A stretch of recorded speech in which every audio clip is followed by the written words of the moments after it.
Bitcoin the currency of the future, or is it the payment system they're developing? Bingo, it's the payment system. It's the blockchain encryption, and they're interesting things. I think Bitcoin, or the really blockchain encryption that's behind it, has a greater ability to bring more of the world's population out of poverty than anything we've seen in...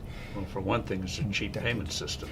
For one thing, it's a cheap payment system, but it's more important than that. It's more important than that. Blockchain cryptography is all about digital transfer of ownership in a completely transparent and public way. Okay, I don't want to go into any of the math and the complexity behind it, but think of what that means. That means that I can actually record ownership in public in a digital means. 50% of the world's population has a mobile phone. I read an estimate this month that in 2020, 90% of the world's population will have mobile phones.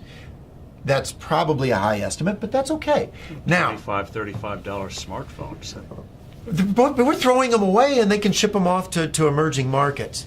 But what's powerful about this, now think about Hernando de Soto. Yes. Okay, the Institute for Liberty and Democracy in Peru. I really think Hernando de Soto should win the Nobel Prize for the work he's done. I hope he does.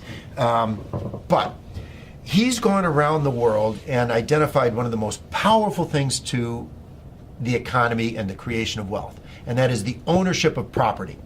Which you can then use as collateral. Which you can use as collateral, and when you own it, you will develop it. You will, the best thing you can do for the environment is to own it, because when you own it, you make sure it's sustainable for your future family, and that's powerful. But they don't have the ability to own it. If you live in a shanty town, you operate outside of the legal economy. It's not that you want to operate outside of the legal economy, but you have no ownership of any property. Although in the neighborhood, everyone knows who owns what. And once you introduce blockchain cryptography, guess what they can do? Have a public ledger of ownership and transfer that cannot be denied, because it's absolutely transparent. It's absolutely transparent. It is the means through which these individuals can get exactly what Hernando de Soto thinks they best need to bring themselves out of poverty. It is so much more profound than that, but at its very basis, it has the ability to give these individuals the right of ownership to property. And that has, more than anything else, the ability to bring them out of poverty. And I can't wait. It'll be adopted elsewhere. I mean, it's such a powerful, blockchain encryption is such a powerful tool. It'll be used by banks. It'll be used by credit card companies. It will become a standard. But what's more interesting is what it can do to poverty around the world, to eliminate poverty. But also, what does that mean, that technology mean for credit card companies and the whole payment system, crazy gobbledygook payment system we have today? Very expensive. Doesn't that blow it away? I hope so.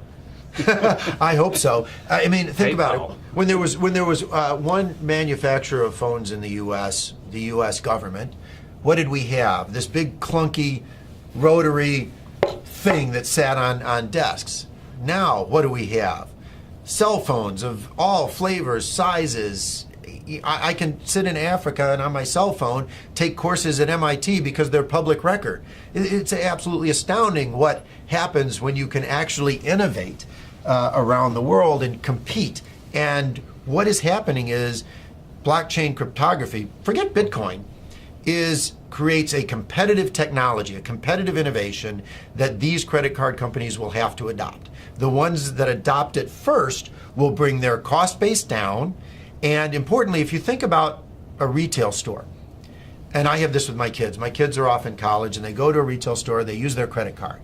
And the credit card company costs the retailer $3 to $6. Right, because they reject well, first the fee is high, and then they reject the transaction. Because why is this card suddenly showing up in some city, some place where I don't live? So it gets cut off.